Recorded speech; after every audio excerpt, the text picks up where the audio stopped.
This is Mike, and I am here with Away from Voivod. How you doing? I'm great. Thank you. Thanks for having me.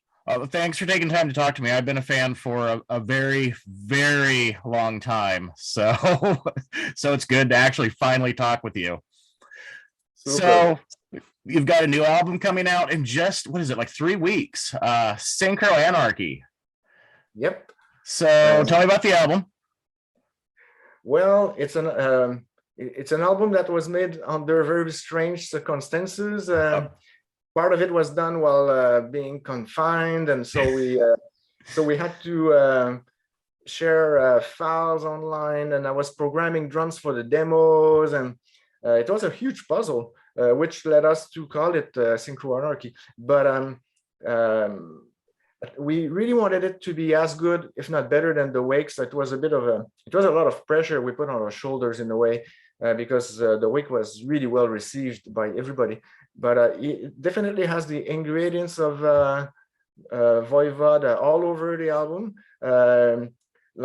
Probably a touch of all the eras of Voivod as well, because Chewie and Rocky are fans of all the periods of Voivod. And but there is I think, a new futuristic twist. We've jumped lately into a sort of fusion metal, which is a great challenge for me, back to prog rock mode and all that. So it's a progressive rock metal album, but there's a bit of psychedelia with back vocals by both Snake and Chewie, which reminds me of the Outer Limits or Angel Rat or Nothing Face, So we there's everything in the melting pot, but we try to still explore new avenues all the time, though. Well, you guys always have because back you guys were kind of at the forefront when the whole metal scene started, and you had your Slayer and Exodus, but then over here is Voivod, who you guys always kind of did something different and unique that set you apart. It's probably the fact that we were fans of many different types of music, and try to incorporate that into our heavy metal, because our roots is really the new wave of British heavy metal, but we younger listened to a lot of progressive rock, punk, hard rock, and then later on in the 80s, what we call alternative rock, PIL, Killing Joke, and we also Snake and I especially like hardcore music a lot. So it wasn't yeah. So it influenced us a lot. We were listening to a lot of movie soundtracks. We tried to then that's where we tried to make our music more cinematographic in a way. So all these different styles, we sort of incorporated that naturally into our music. Actually, we didn't realize we were very different until we started touring around the globe with Celtic Frost or Possess or Creator, and we discovered that many people were scratching their heads, wondering what was going on. That is one thing I've noticed that people I talk with, you've got people, if they've heard Voivod, there seems to be two schools of thought. Either you've got the fans who absolutely love Voivod no matter what, and you have the other side. I don't think I've ever heard anyone say, yeah, they're okay. It's either, yeah, I don't like that band. Has that been your experience too? Yeah, people react, and in a good way or in a strange way, or but yeah, it doesn't. We never left anybody indifferent, that's for sure, and we always did what we wanted to do at any specific time. We don't really overthink it, but we try to write the music that we want to play live, and so sometimes it played against us. Let's say when we did Angel Rat or the Outer Limits, where everybody was listening to grunge, and but 30 years down the road, uh, some people worship these albums from the early 90s. So we do our own thing. It's Voivodian music, and we're just hoping that some people will dig it. And we have a very loyal following, and Yes. yeah, and so we can always count on them, which is great. Yeah, well, and so speaking of the old albums, this year is actually the 35th anniversary of Killing Technology. So I'm wondering, obviously, there's going to be tours for for the new album. Is there maybe any plans to maybe do a full set of all the Killing Technology album? Well, if we do so, it would probably be what we call the hypertube sessions, where we did that in 2020 and 2021, where we were revisiting albums like Dimension Hatteras and Nothing Face, but for online shows. Okay. So yeah, so right now we, I mean, we had a world tour planned starting in February with the release of the album, but the Euro leg has already it's already been postponed to next fall, Oh, and geez. so we're hoping the North American leg this summer will happen, but we'll see. But if not, we'll go and revisit Angerat or Nothing Face, and Killing Technology would be a good opportunity since it's the 35th anniversary.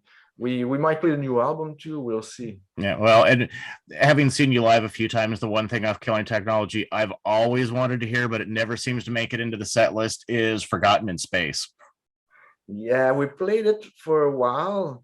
Must have been 10 years ago, but it's getting harder every year to make a good survey of our career because we have so many albums, Yeah.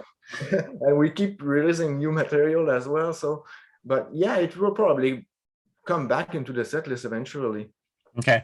I've always been curious, obviously, we lost Piggy a while ago, which, I'm a guitarist. For me, it was a huge blow because he influenced me a lot when I was starting to learn to play guitar. He had a different approach that I'd never thought of. What do you think his opinion would be of the stuff that Chewie's been writing? Well, that's the first time I'm asked that question, but I mean, he would probably be very impressed and intrigued because he was always into guitar players that had weird chords, like Alex, yeah, like Robert Fripp or Alex Lifeson, So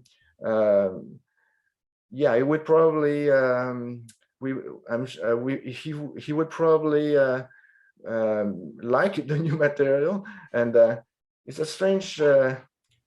It's a strange situation. Snake thinks that Piggy sent Chewie to us. So I think that makes sense, actually. he definitely keeps the spirit of Voivod intact, that's for sure. He does, because I know, as a fan, when you'd announced a new album, and Chewie was going to be on it, admittedly, I had my doubts because, like, you can't replace Piggy because he had a very unique style. And then when I heard the music, I was like, oh my God, he nailed it. He has the total spirit of Voivod.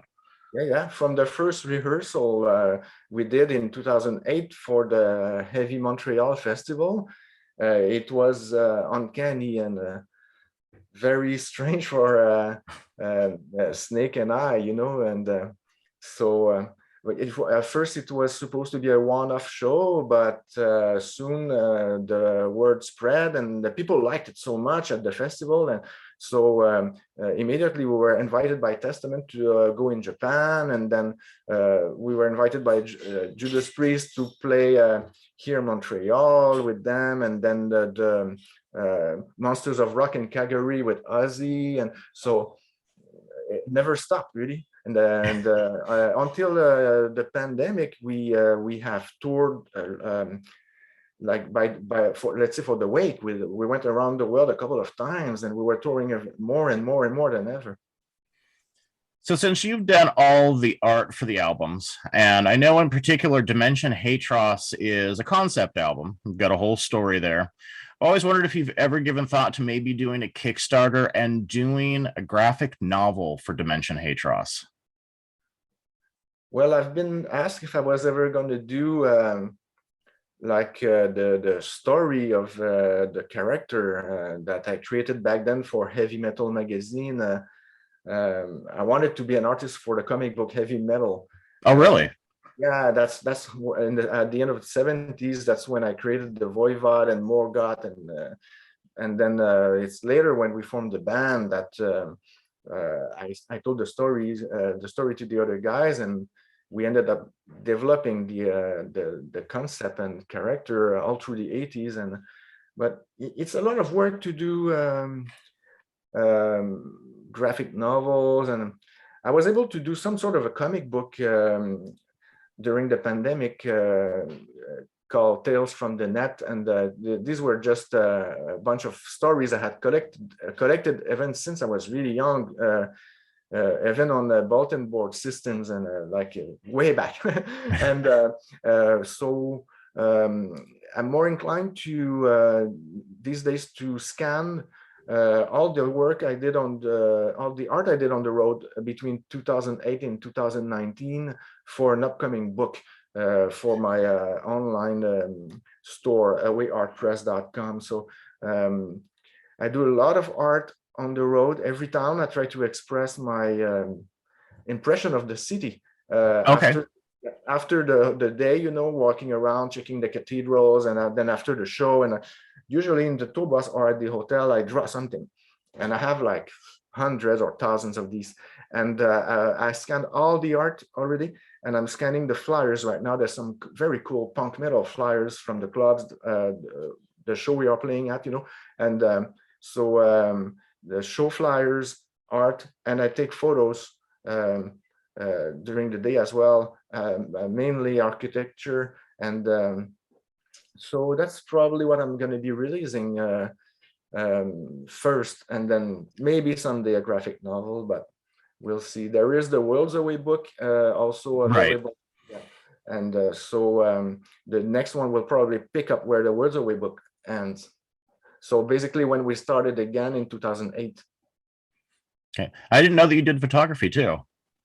Yes, I love buildings, and some of them in Eastern Europe, or they're really sci-fi, but built in the 50s or 60s, or, you know, and yeah, I just love it. And they're right now they are too many drawings, too many photos, and too many photos. So I'll ask I'll ask the publisher Spider Press to curate it, because I'm going crazy.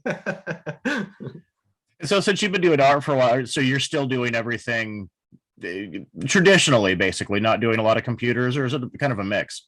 It's a mix. Okay. Yeah, on the road I will use usually they have these I don't know how you call it, in the hotel room, a pen and a paper that you can know, a notebook. Okay. Yeah. I usually grab the notebook and the pen and draw something, and so I have a lot of that. But I use my iPad a lot for digital art, and Okay. that's what I did for the next album. We did, because the festivals in Quebec were starting. We were playing.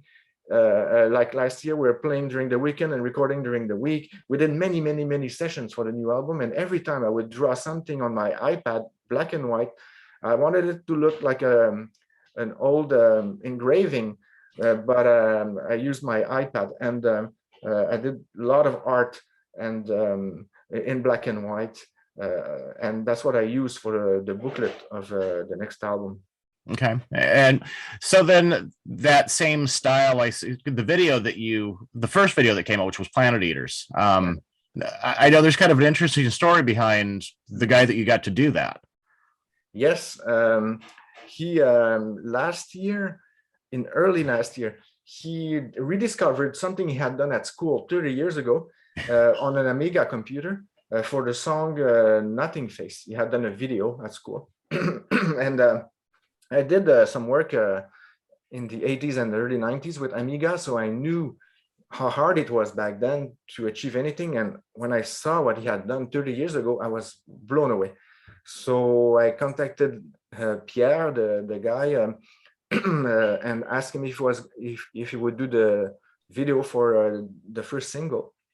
And I was convinced the result would be amazing. And it was. And I supplied the art I did for the album.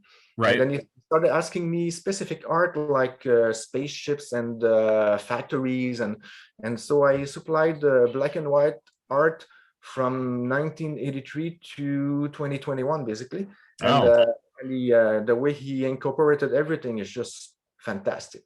and did he do that on an Amiga this time, or was he using more modern stuff? I don't think he did that on the Amiga.